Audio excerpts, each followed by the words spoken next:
Why in our bed? I asked finally. I was still looking at Anna, though. The Force, replied James. In our bed? I interjected. James noticed I wasn't asking him. He looked at Anna. In our bed! I looked at my wife. She didn't have an answer. I felt my heart pound and my chest constricted. I stood up and walked out the door. Once outside, I quickly found a secluded corner, hoping for some privacy. I curled up in a ball and tried to contain my emotions.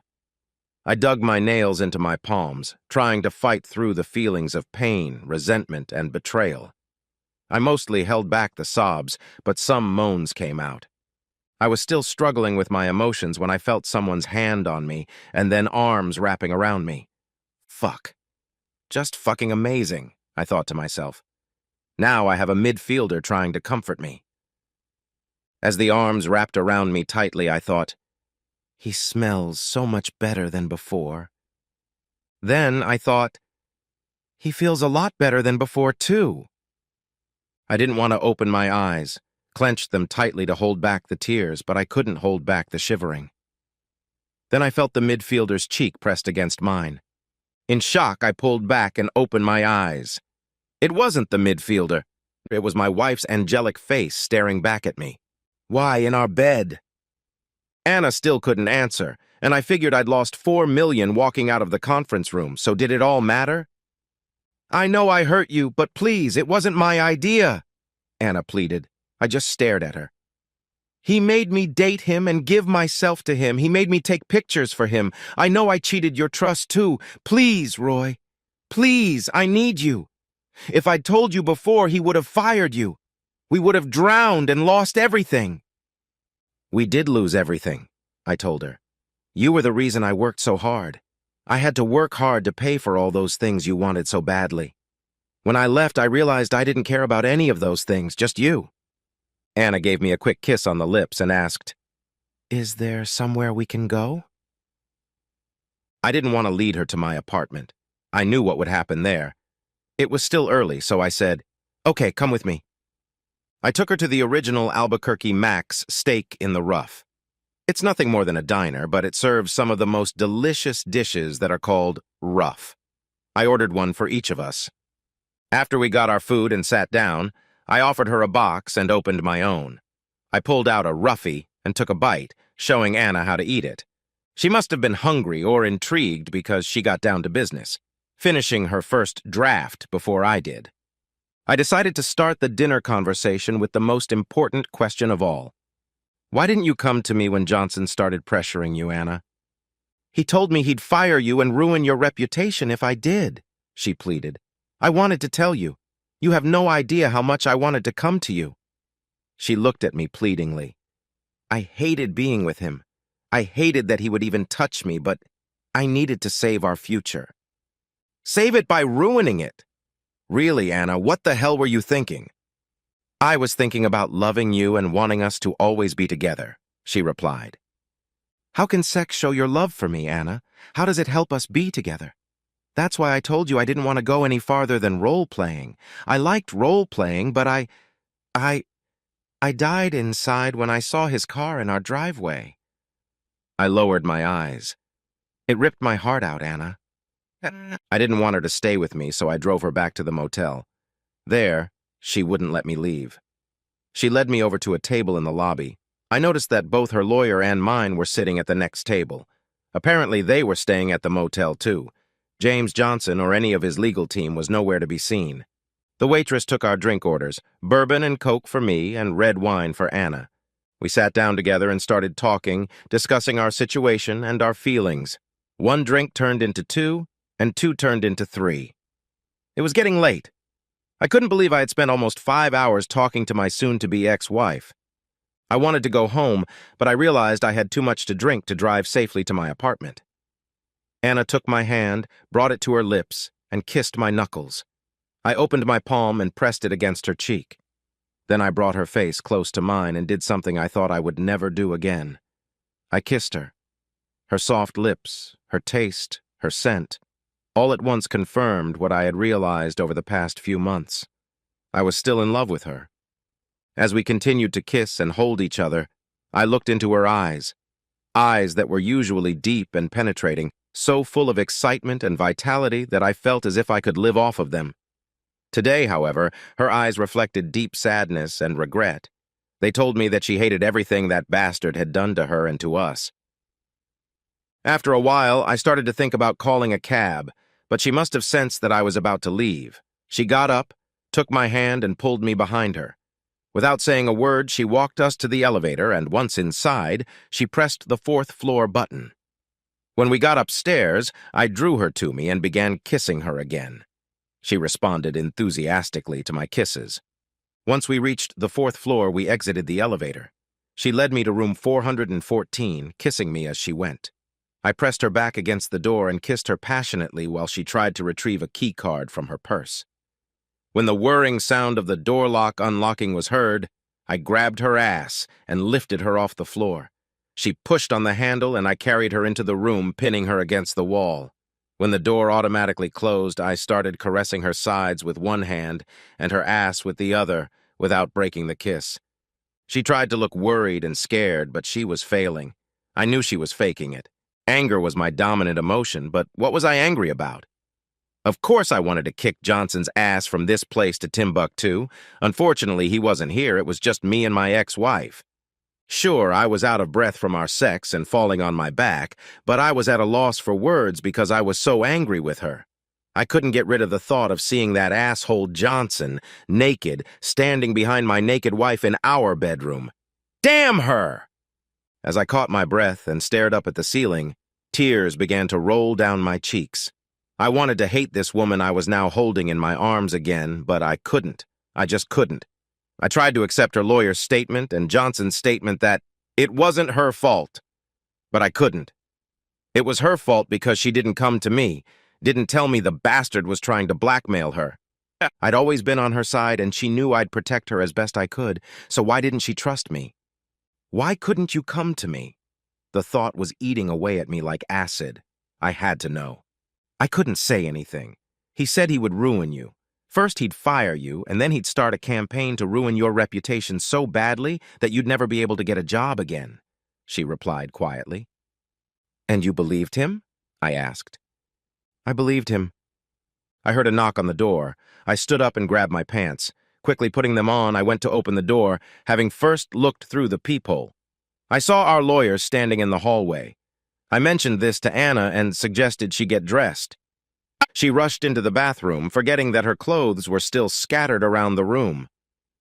Just a minute, I hastily called out, putting on my shirt and already pulling on my pants and buttoning them.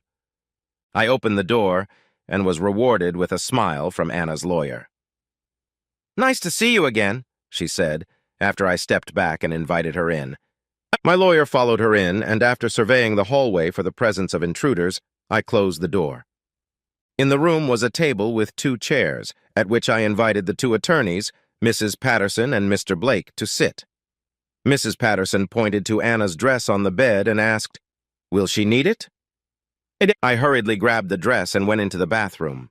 I opened it wide and pulled the dress through the narrow opening. Our lawyers are here, baby, I told her. Okay, I'll be right out. Settling down on the bed, I looked at the lawyers expectantly. Okay, what's wrong? I asked. Mrs. Patterson replied with a knowing smile. I guess now you know why I couldn't take your case? I really didn't know, and my look apparently convinced her to elaborate. I am a contract worker, and I represent people who are referred to me by Mr. Johnson. Upon hearing this information, I immediately decided to throw her out of the room, but then I realized that she was the one who referred me to the lawyer who had burned Johnson for all the fees and stuff for a good $10 million. I looked at her. Why did you refer me to Mr. Blake, even though you could have just told me to get on with my life? Her smile became small, then grew and almost covered her face. There are few people in the world I dislike, even fewer I despise, and only one person I hate, and I've been kept safe by that hateful son of a bitch. She tried to soften her gaze. You heard what that piece of shit did to your wife, and to others, too. I wanted to see him in jail, but there was no way I could think of a way. However, when you came in with that folder of information, I knew I had him in my hands. She pointed at Mr. Blake. So I set him up. Mr. Blake continued. If the wrong person finds out what Mrs. Patterson did, she'll be disbarred. So you have to keep it a secret, Roy. I nodded in agreement as Anna came out of the bathroom in her dress. Hi, Sarah, she greeted her attorney. Sarah Patterson stood up and gave Anna a hug. Feeling better? Anna nodded enthusiastically. I looked at my lawyer. I'd say we did a pretty good job on him, he laughed. Better than good. He pulled out an envelope and held it out to me. Opening the envelope, I found a cashier's check for $4 million, the full amount of the settlement. Puzzled, I looked at him and asked, Weren't you supposed to get half?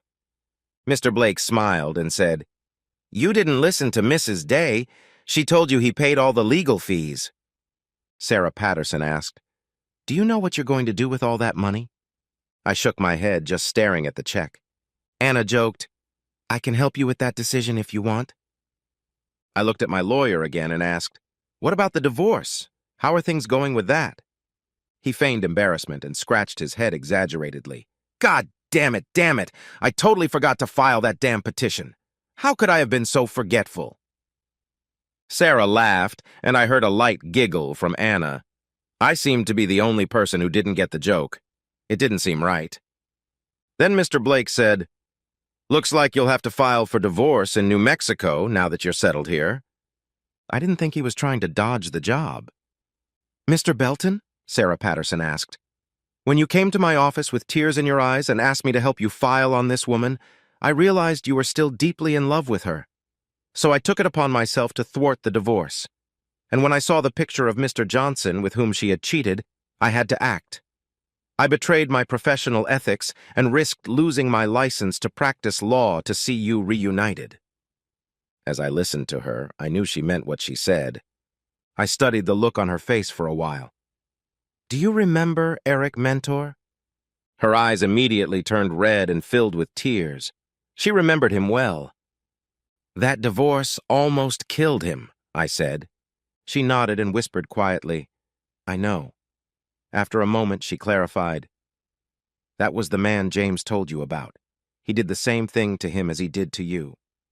She obviously empathized deeply with the suffering people of the world, feeling their pain and hurt. I couldn't imagine that with that attitude she could have a long career as a lawyer. Finally, she stood up, gave Mr. Blake a big hug, and they left together. Anna looked very good in her dress, especially considering there was no underwear underneath. It was quite some time before we left the room. It was actually already lunchtime the next day. After discharge, I took Anna to my apartment and showed her around. She laughed at the fact that my bed was in the living room. Smiling, Anna said it reassured her that I wasn't having fun with anyone yet. I know it sounds like a cliché, but real men forgive. Of course, forgiveness doesn't mean reconciliation, but I decided I couldn't live without her. Many people would criticize my decision to reconcile with Anna, but those people may never have been as much in love as I was with Anna. Pragmatically speaking, I had invested 6 years of my life, love, and heart into this woman, and I didn't want them to go to waste. And finally, I couldn't call myself a man if I couldn't forgive her. Epilogue. I looked at my 3-year-old son sitting in the stroller beside me as I turned the Harley toward Mac's Steak in the Rough restaurant and pulled into the parking lot. My wife parked her new Lexus in the bay next to me. My son smiled broadly as I took him out of his stroller and set him on the ground beside me.